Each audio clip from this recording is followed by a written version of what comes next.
Bom, gente, vamos lá dar continuidade à nossa gravação aqui de vídeos.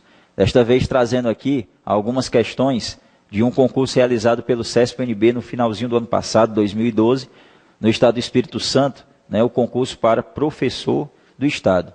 Né? Então, nós temos aí uma novidade, porque o CESP-UNB realizou já vários concursos para professor, Secretaria de Educação do estado, de vários estados do nosso país, e praticamente nunca tinha caído informática.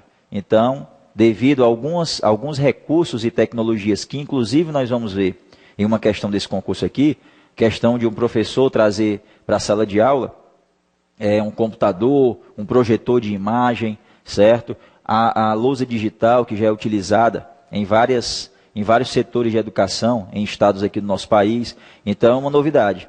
Então, informática deve ser um novo assunto para os concursos também de professor do estado em vários locais do nosso país. Então, o CESP-UNB realizou esse concurso no finalzinho de 2012 para o professor do Espírito Santo, e nós tivemos, se eu não me engano aqui, 5 questões de informática, e vamos comentá-las a partir desse vídeo agora.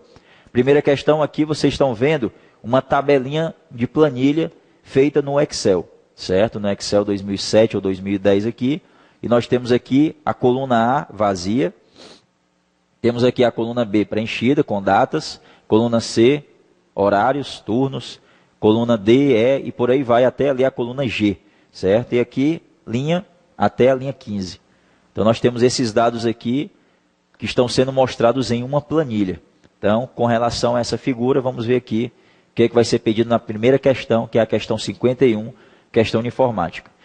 Considerando a figura acima, que apresenta uma planilha em processo de formatação, em uma única janela do Microsoft Excel 2010, e os principais aplicativos comerciais para edição de textos, planilhas e apresentações, julgue os itens a seguir. Então, vamos lá. Nós temos aqui exatamente o que está na linha 1 dessa figura. Data, hora, sístole, diasístole, diástole, cardíaca, soma. Page down. Aí nós temos aqui essas mesmas informações, só que elas estão como? De cima para baixo. Então, a palavra data, ela está na vertical, de cima para baixo. A mesma coisa, a palavra hora e as demais. Então, provavelmente, o que é que esse item aqui dessa questão, o que é que ele vai nos cobrar? Como é que você executa esse procedimento? Você tem os dados aqui na horizontal e, de repente, você coloca esses dados dessas células na vertical, de cima para baixo, né? Inclinado dessa forma aqui, de cima para baixo. Para obter o efeito apresentado acima, o usuário deve selecionar as células de B1 até G1 e, com o botão direito do mouse, clicar centro nas opções de alinhamento de texto horizontal e vertical. E clicar 90 graus no campo orientação. Então, veja bem, olha. Quando você coloca 90 graus, é 90 graus para cima.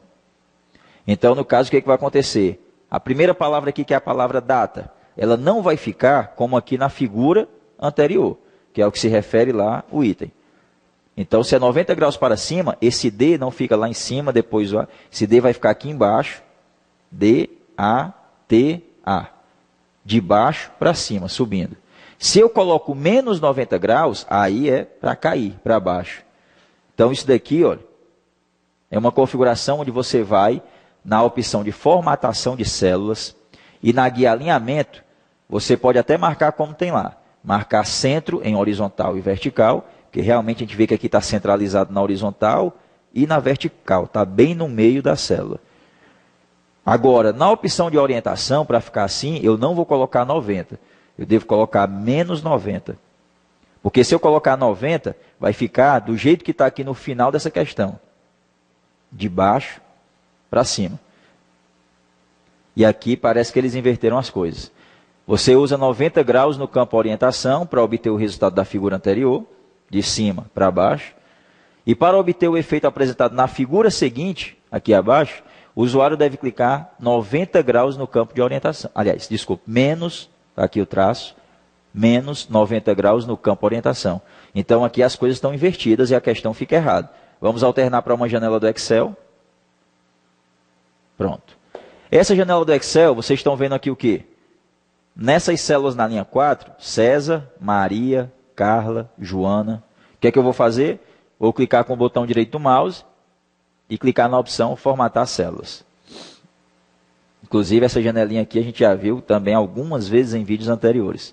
Então nós temos várias guias aqui em cima e na guia alinhamento. Eu vou marcar aqui alinhamento horizontal, centro, vertical, centro. E na caixa de orientação, aí como eu disse, se eu marcar aqui 90 graus positivo, eu já percebo aqui, olha, que uma linha que estava na horizontal, ela ficou de baixo para cima na vertical. Então o que é que vai acontecer? Os itens aqui dentro da janela, eles vão ficar sendo exibidos no nome César, de baixo para cima. Ok? De baixo para cima. Maria, de baixo para cima. Carla, de baixo. Joana. Então quer dizer, lá na questão, ele indica o seguinte, que essa figura aqui, onde tem data de cima para baixo, hora de cima para baixo, é só colocar centro em alinhamento horizontal, centro em vertical, e no campo de orientação colocar 90. Só que para ficar assim, teria que ser menos 90. Porque 90 vai ficar assim, ó, de baixo para cima. E aqui é justamente o contrário. Está dizendo que para chegar a essa condição aqui, de alinhamento, tem que ser menos 90. Então, é o contrário. Então, a gente está aqui justamente com uma planilha do Excel já com 4 nomes, em 4 células. Nós colocamos lá 90 no campo de orientação. Os nomes ficaram de baixo para cima. Se eu voltar de novo, botão direito do mouse, formatar células, e aqui, antes do número 90, no campo orientação, colocar o sinal de menos. Quando eu clicar no OK, ao invés de baixo para cima, vai ficar de cima, descendo. César, Maria, Carla, Joana. De cima para baixo. Então é isso.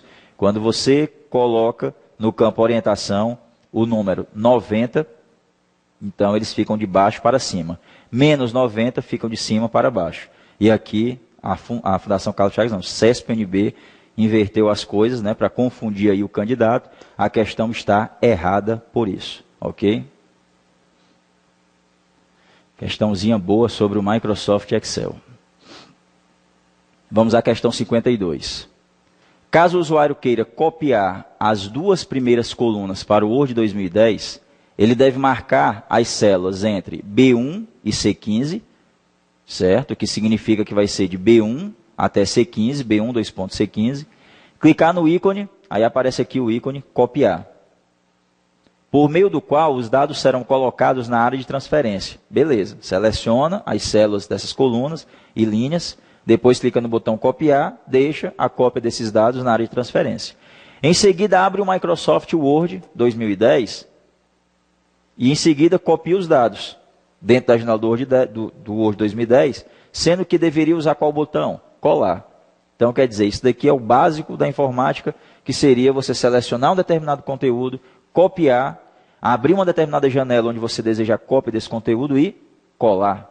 Só que aqui eles colocaram o ícone do pincel. Qual é a função do ícone do pincel nesses programas, tanto do Office como do BR Office? É copiar, mas apenas a formatação existente em um determinado conteúdo selecionado. Então, por exemplo, aproveitando aqui aquela janelinha do Excel que nós estávamos aqui utilizando, se eu digitar aqui Mara, se eu selecionar, clicar no ícone pincel, o que tem diferente daqui para cá? De Maria para Mara. Maria está com negrito. Então, se eu clicar aqui, ó, Mara agora também está em negrito.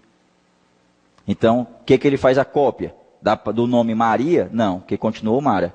Mas o negrito que tinha aqui em Maria e não tinha em Mara, ele aplicou. Então, ele faz o pincel, a cópia da formatação de um determinado conteúdo selecionado para um outro conteúdo que você vier a selecionar. E isso já foi visto também em vídeos anteriores. Fica aí a dica. Então, o botão copiar, ele pode até copiar e colar o formato existente em uma parte da janela. Mas o conteúdo aí fica com copiar e colar, e não o ícone do pincel. Portanto, outra questãozinha errada sobre o Office, desta vez aí envolvendo o Excel e o Word também no caso.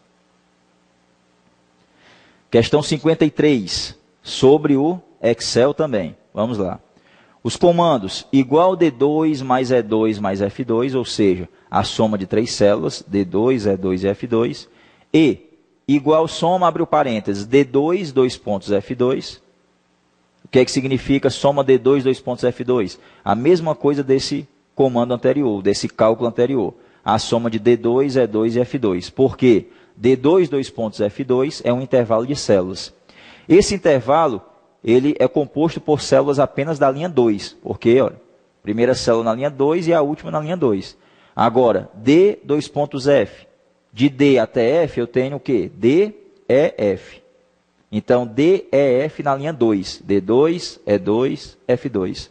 Então, é a soma das mesmas 3 células.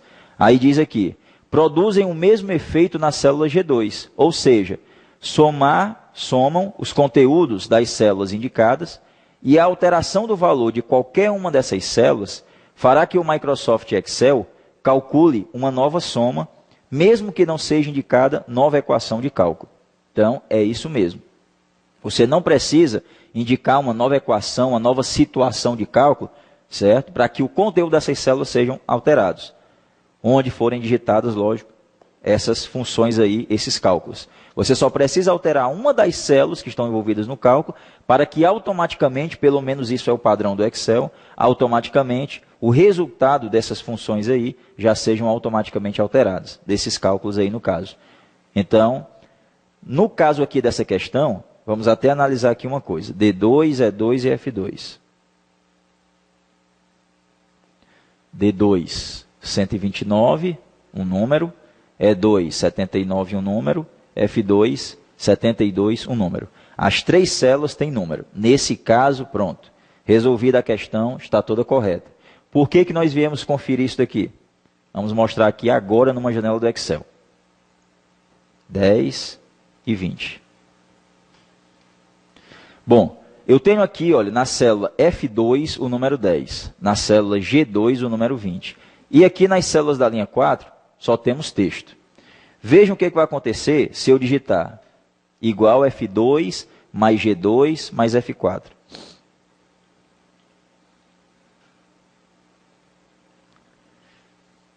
F2 mais G2 mais F4.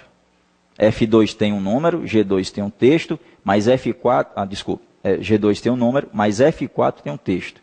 E quando você usa um cálculo desse tipo, que a gente costuma chamar de fórmula, não envolve o nome de uma função específica, apenas células e um operador aritmético, então, se uma das células tem texto, vai dar um erro.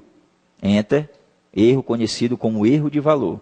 Quando uma das células envolvidas no cálculo não poderia, devido ao seu conteúdo, fazer parte daquele tipo de cálculo. Agora vamos para a função, com as mesmas 3 células. Igual a soma de F2, ponto e vírgula, G2, ponto e vírgula, F4.